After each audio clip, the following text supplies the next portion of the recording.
Bueno, en esta primera charla sobre transferencia de criterios de evaluación ambiental, vamos a hablar sobre el estudio de impacto ambiental. Si bien la mayoría de ustedes han elaborado muchos estudios a lo largo de su desempeño profesional, otros seguramente están comenzando con esta tarea de consultores ambientales. Entonces, es importante que unifiquemos criterios. El objetivo no es desarrollar una guía sobre cómo hacer un estudio de impacto ambiental, de lo que hay mucha bibliografía, sino tratar de transmitir las inquietudes que surgen durante el proceso de evaluación de los estudios sobre sus contenidos, sus alcances. El tema de la evaluación lo abordaremos en la siguiente charla. Vamos a definir qué es el estudio de impacto ambiental. Es el documento técnico interdisciplinario que permite predecir los efectos o impactos que un proyecto o actividad productiva pueden generar en el entorno de erradicación. Es una herramienta predictiva de carácter preventivo. Cuando los proyectos ya fueron ejecutados y luego se presenta el estudio de impacto ambiental, deja de tener ese carácter preventivo y se convierte en correctivo. O sea, lo único que podemos hacer es corregir los impactos que ya se generaron. Entonces, el estudio de impacto ambiental es un documento que describe pormenorizadamente las características de un proyecto o actividad que se pretende realizar o modificar. Un estudio de impacto ambiental debe proporcionar antecedentes fundados para la predicción, identificación e interpretación del impacto ambiental del proyecto que se va a llevar a cabo y describir las acciones que se van a ejecutar para impedir o minimizar sus efectos significativamente adversos. Entonces, el propósito del estudio de impacto ambiental es brindar un análisis de los impactos potenciales del proyecto y las medidas que se pueden llevar a cabo para gestionar esos impactos de manera adecuada. Este es el objetivo del estudio de impacto ambiental, conocer los impactos ambientales para poder gestionarlos adecuadamente. Entre las ventajas de la aplicación del estudio de impacto ambiental en la práctica, podemos mencionar el promover el desarrollo sostenible de nuevos emprendimientos. Porque en función de las características de la zona donde se quiere instalar, es importante que, por ejemplo, no existan actividades con las que puede haber colisión con el proyecto que se pretende promover. También permite decidir entre dos o más alternativas, ya que muchas veces no siempre se tiene la posibilidad de elegir entre diferentes sitios para poder desarrollar un proyecto. Entonces, con el fin de optar por el más adecuado o apto ambientalmente, se hace el estudio de impacto ambiental. Seguramente no se realizará un estudio para cada lugar, para cada sitio, pero sí un informe diagnóstico con algunos datos que permitan descartar algunos de los sitios.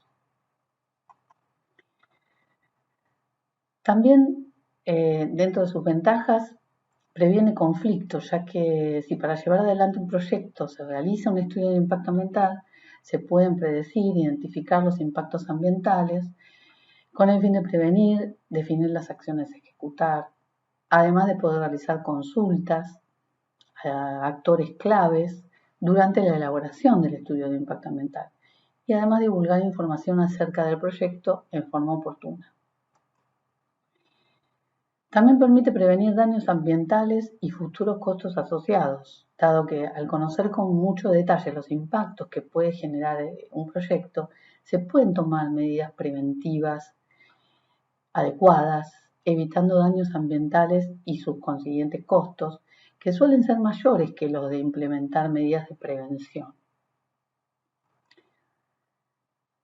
Además permite evaluar disponibilidad y o debilidad de infraestructura y recursos, ya que según el proyecto que se pretende realizar, pueden ser necesarios distintos servicios, materiales, insumos, caminos de acceso, etc. También permite la detección de pasivos ambientales. Al tener que analizar, ¿no? y recabar información del medio, podrían ser detectados sitios en donde se desarrollaron actividades, por ejemplo, productivas, que fueron abandonados y que quizás deberían ser sometidos a consideración para su recomposición o su eventual remediación. Bueno, en cuanto a las limitaciones de la aplicación del estudio de impacto ambiental en la práctica, podemos mencionar profusa información irrelevante. Esto, bueno, en la mayoría de los estudios de impacto ambiental se aporta una gran cantidad de datos, de información que poco o nada tienen que ver con el objeto de estudio. Se adjunta material extraído de trabajos científicos con datos a nivel país, provincia, región y muy escasa información sobre el sitio en cuestión. Entonces, el estudio debe proveer la información mínima necesaria para que sea autosuficiente, evitando así que el revisor deba realizar investigaciones por su cuenta para tener en claro el escenario y los impactos que va a causar el proyecto. Se suelen encontrar estudios de impacto ambiental conformados por una gran cantidad de páginas, de las que muchas contienen información general, irrelevante, y esto ocasiona pérdida de tiempo por parte de quienes realizan la revisión, ya que deben leer toda la documentación aportada para poder definir la relevancia de la misma. Después también, dentro de las limitaciones, hay un déficit en la caracterización del entorno inmediato. Esto tiene que ver con lo que hablábamos antes. La información más relevante para poder tomar una decisión sobre la viabilidad del desarrollo de un proyecto es la que se refiere al predio, a la traza en cuestión, y generalmente es la que falta, y suele sobreabundar datos que no aportan utilidad o no son representativos del proyecto como ya mencionamos. También, bueno, difícilmente se consideran los efectos sinérgicos asociados a otros proyectos. La información aportada se limita a describir impactos ambientales que generará el proyecto aisladamente, sin tener en cuenta que en las inmediaciones puede haber otros proyectos, emprendimientos similares o no, cuyos impactos pueden tener efectos sinérgicos con el que se está tratando. Otra de las limitaciones es la subutilización para definir alternativas de localización. Entonces es importante describir todas las alternativas razonables que se consideraron y que fueron rechazadas en forma temprana durante el proceso de planeamiento del proyecto, con un breve análisis que justifique la eliminación de esa alternativa. Otra de las limitaciones es el carácter multidisciplinario e interdisciplinario pobre de los estudios de impacto ambiental.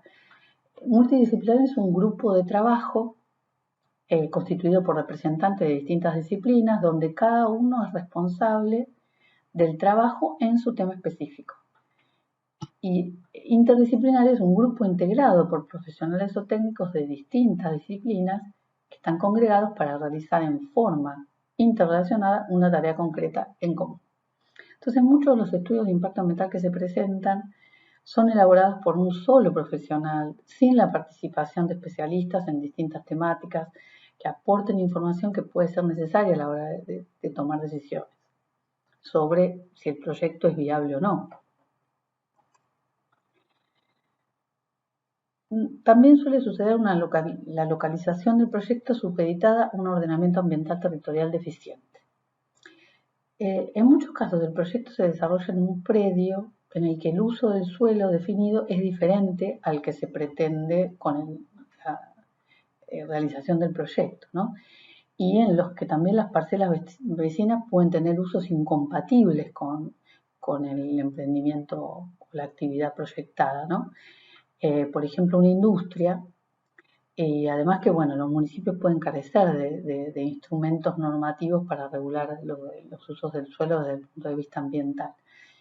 El ordenamiento ambiental territorial es una herramienta clave del proceso de desarrollo territorial y que tiene como objeto organizar y regular el uso del territorio en función de las necesidades o el desarrollo deseado por la sociedad. Si bien, bueno, le corresponde al municipio ese ordenamiento, se debe conocer en forma previa y ser tenido en cuenta a la hora de seleccionar alternativas. Bueno, también la presentación extemporánea. Suele suceder que el estudio de impacto ambiental se presenta en una etapa avanzada en cuanto al desarrollo del proyecto. Por ejemplo, ya se inició la obra civil. En otros casos ya se puso en marcha la actividad industrial. En otros casos ya se encuentra en etapa de cese de actividad. Ya nos ha pasado también. En todos estos casos, el estudio de impacto ambiental se transforma en una herramienta reactiva y no proactiva, como ya mencionamos. Después también, otra de las limitaciones del estudio de impacto ambiental es la carencia o el déficit en la definición del área de influencia. El área de influencia directa es el área que potencialmente recibirá los impactos ocasionados directamente por el proyecto. El área de influencia indirecta es, por supuesto, el área que potencialmente recibirá los impactos ocasionados indirectamente por el proyecto. Y deben definirse con una justificación fundamentada en criterios técnicos y científicos por los profesionales responsables de elaborar el estudio de impacto ambiental, y debe ser argumentada en forma individualizada, ¿no? En muchas ocasiones falta esa definición o es deficitaria.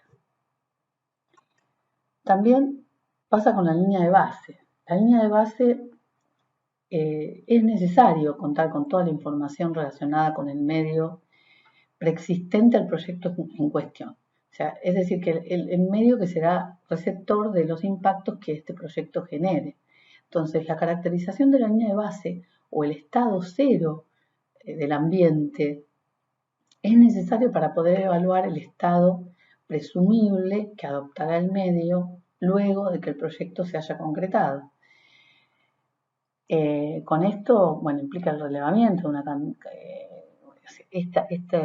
definir la línea de base supone un relevamiento de una cantidad considerable de información y seleccionar la más relevante.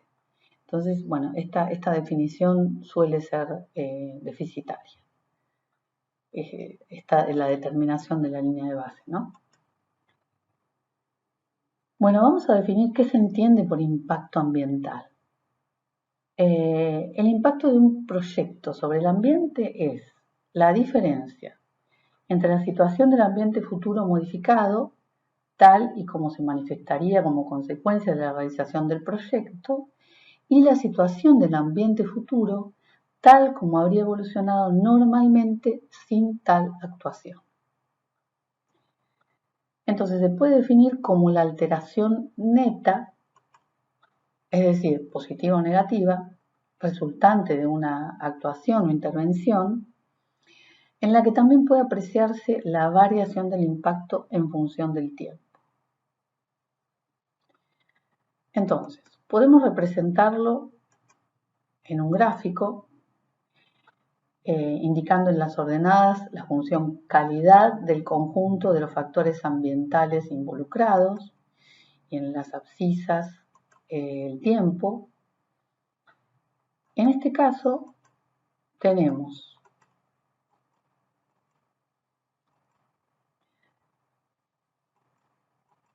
un lago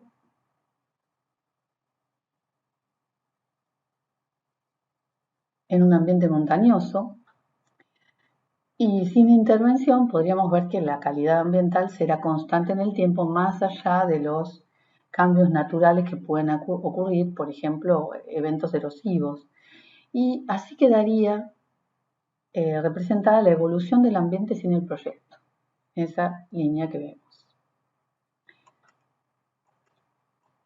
Ahora,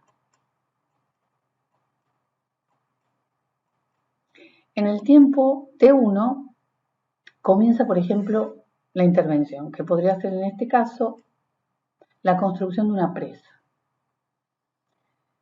Entonces, a partir de ese momento, la calidad del ambiente comienza a disminuir, dado que se acumula agua retenida por la represa y se secan sectores aguas abajo, dado que, bueno, se acumula el agua en la represa, ¿no? Entonces, por lo que la evolución del ambiente con el proyecto quedaría más o menos de la siguiente manera. Entonces, comienza la intervención en el tiempo T1 y esta sería la evolución del ambiente con el proyecto. Así quedaría el ambiente. Entonces, si tomamos, por ejemplo, el tiempo T2,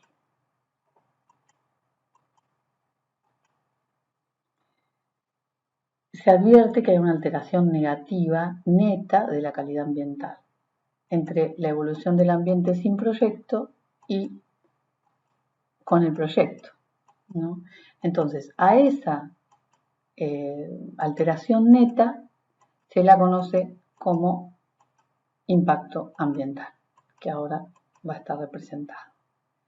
Entonces, es la evolución del ambiente sin el proyecto y la evolución del ambiente con el proyecto. Esa alteración negativa neta de la calidad ambiental es lo que se conoce como impacto.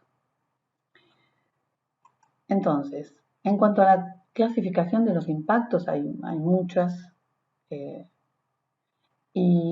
o sea, existen diferentes criterios para esa clasificación, pero según su carácter podemos decir que hay impactos positivos o negativos. Se implican, en el caso de los positivos, implican beneficios ambientales, como por ejemplo provisión de empleo o de servicios, o negativos en el caso de que causen alguna pérdida de calidad ambiental y pueda haber contaminación, molestias por el desarrollo de algún proyecto, ¿no? Después tenemos otra clasificación, es por el modo en el que se produce su relación causa-efecto. Tenemos impactos que pueden ser directos o indirectos. En el caso de este impacto directo es el vertido de efluentes líquidos que pueden ser generados por una planta industrial y que va a afectar directamente la calidad del cuerpo receptor. Si es utilizado para bebida de ganado, este se verá afectado indirectamente. Y si ese ganado es destinado a consumo humano, entonces también las personas tendrán van a sufrir ese impacto indirecto. Serán afectadas indirectamente por la contaminación que genera el vertido de los efluentes líquidos. También se pueden clasificar a los impactos por su intensidad, que pueden ser alto, medio, leve. La intensidad se refiere al grado de destrucción que se provoca. Se pueden clasificar por su extensión, que se refiere al área de influencia del impacto ambiental, que no necesariamente coincide con la localización de la acción que generó el impacto inicial. Y este impacto puede ser puntual, parcial, total, de ubicación crítica. También pueden ser clasificados por su reversibilidad, en reversibles e irreversibles, por su capacidad de recuperación, en recuperable, mitigable y recuperable, por su periodicidad, en continuo, discontinuo, periódico.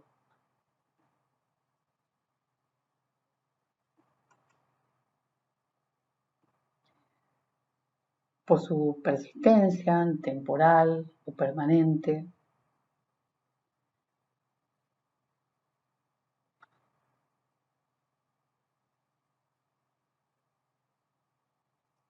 Y por la interrelación de los efectos se puede clasificar en simple, se manifiesta sobre un solo componente ambiental, por ejemplo, la intrusión visual provocada por la instalación de una antena.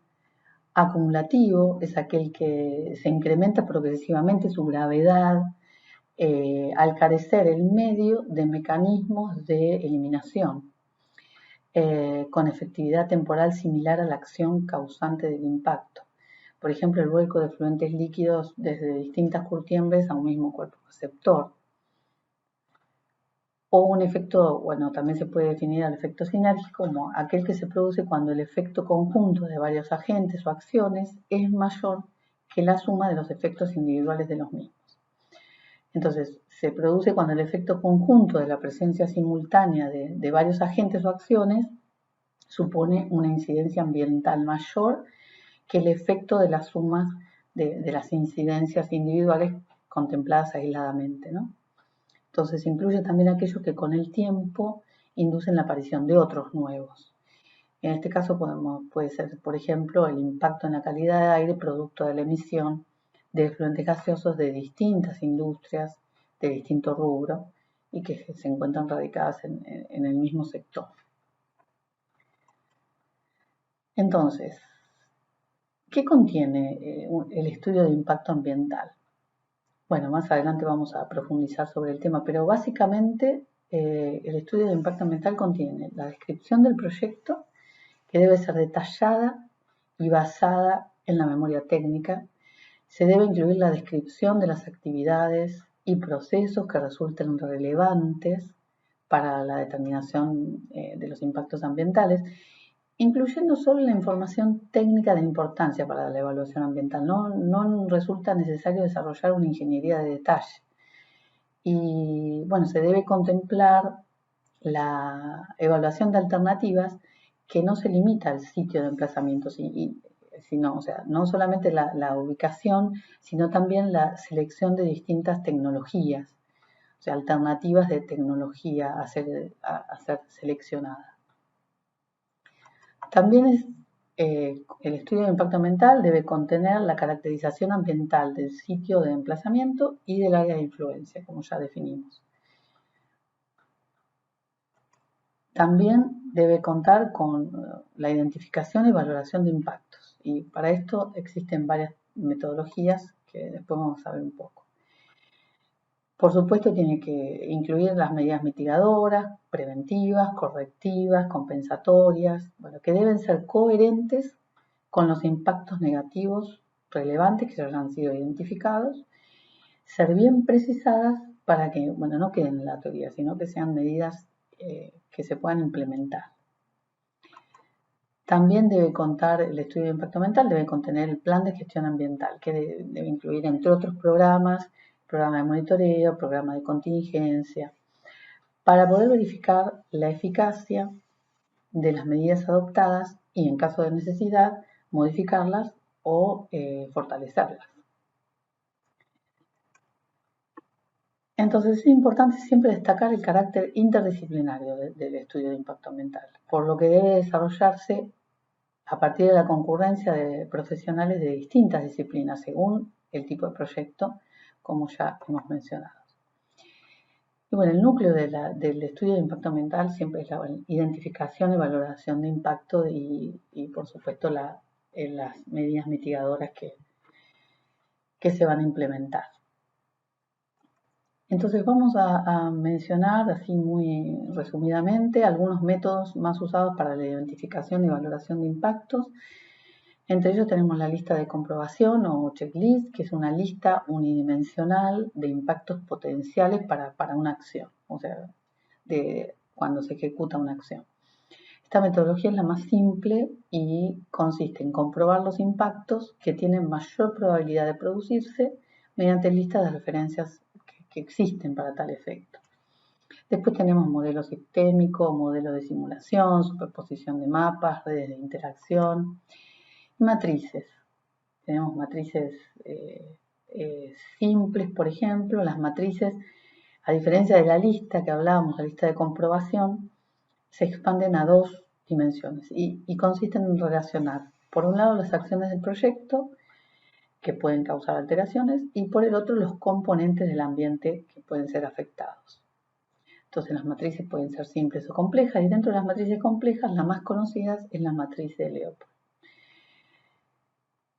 En el cual, bueno, en la matriz tenemos las entradas de las columnas son las acciones del hombre que pueden alterar el medio y las entradas de la fila son los factores ambientales susceptibles de alterarse con estas entradas. Bueno, así con estas entradas en columnas y filas se pueden definir las interacciones existentes, que bueno, el número de efectos ambientales que figuran en la matriz son 88 y el número de actividades o acciones son 100. Entonces, por lo tanto, van a resultar 8.800 interacciones. Entonces, debido a la evidente dificultad de manejar tal cantidad de información, se suele utilizar en forma parcial o segmentada, entonces se restringe el análisis a los impactos considerados como realmente significativos. Entonces se elabora una matriz siempre hay que elaborar una matriz para cada etapa del proyecto, para la construcción, para la operación y para el cese o abandono. Entonces, bueno, en este caso, esta es una matriz de Leopold. Es un fragmento que, bueno, sirve para resumir y jerarquizar los impactos ambientales y concentrar el esfuerzo en aquellos que se consideran mayores o más relevantes. Entonces, en este fragmento de la matriz de Leopold podemos ver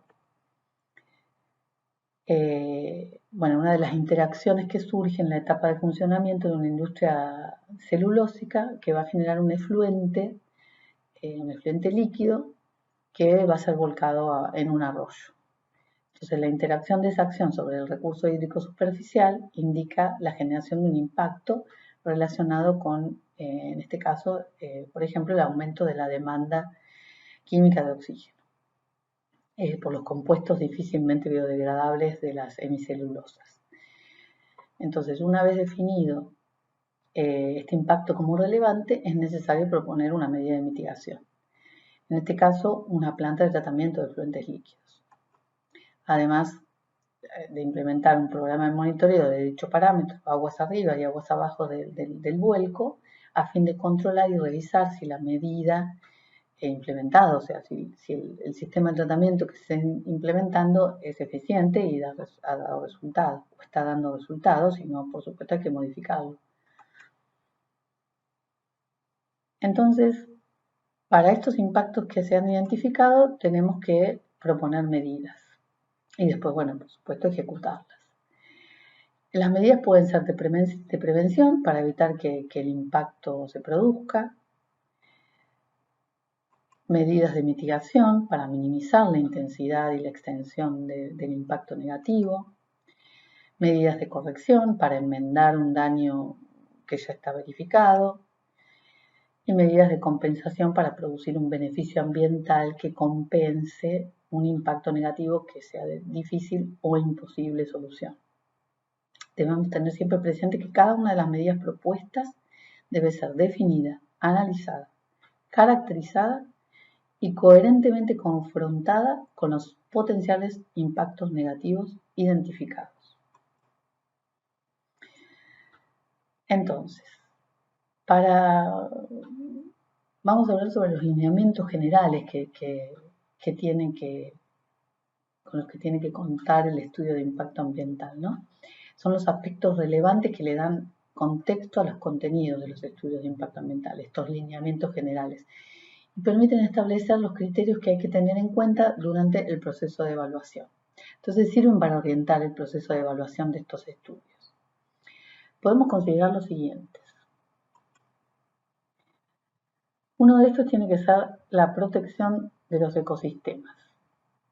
Entonces, los proyectos deberían informar sobre la aplicación de instrumentos técnicos y la consideración de alternativas tecnológicas y de localización de las actividades que demuestren la protección de ecosistemas tales como bosques nativos, recursos hídricos.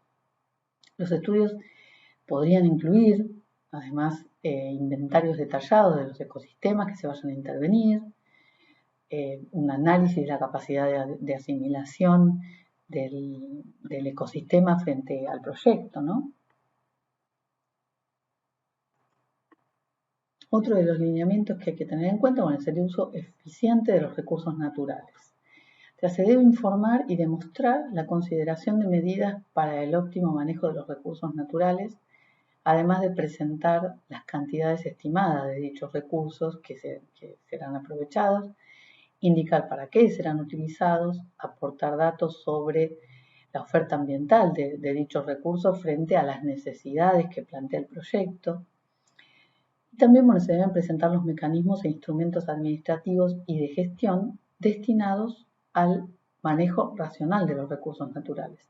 Por ejemplo, contar con los permisos de uso de esos recursos, permiso de uso de recursos hídricos, por ejemplo.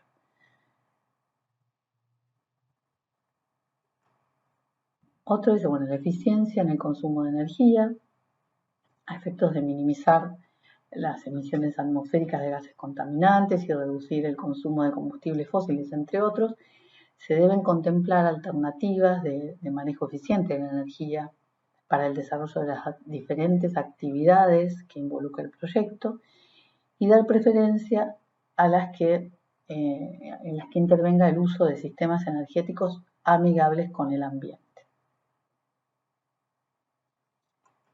Bueno, también hay que tener en cuenta la gestión ambiental de productos. Los proyectos deben describir los diferentes tipos de sustancias a utilizar durante el desarrollo de las diferentes actividades, estableciendo el grado de peligrosidad, toxicidad y su potencial contaminante.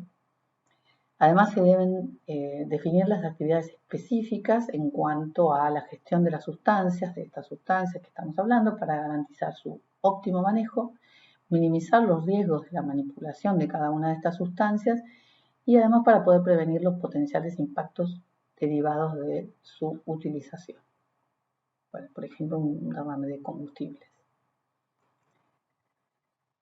También es importante la gestión ambiental de los residuos. Entonces, al igual que con los insumos que hablábamos antes, los proyectos deben presentar una discriminación de las cantidades y calidades de los residuos que se van a producir, de las alternativas técnicas y tecnológicas previstas para su gestión y manejo.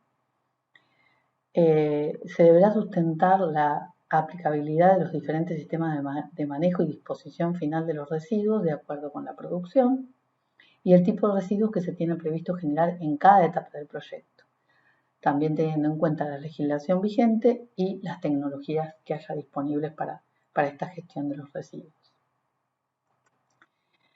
Bueno, también es importante el fomento de la educación y capacitación ambiental.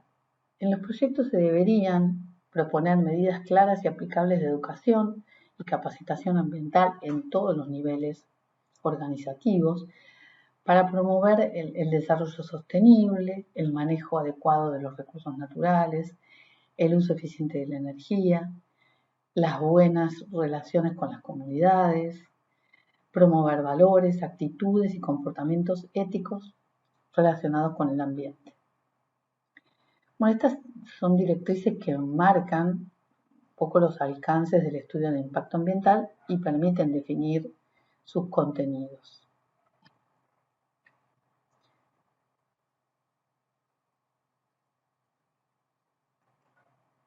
Bueno, muchas gracias.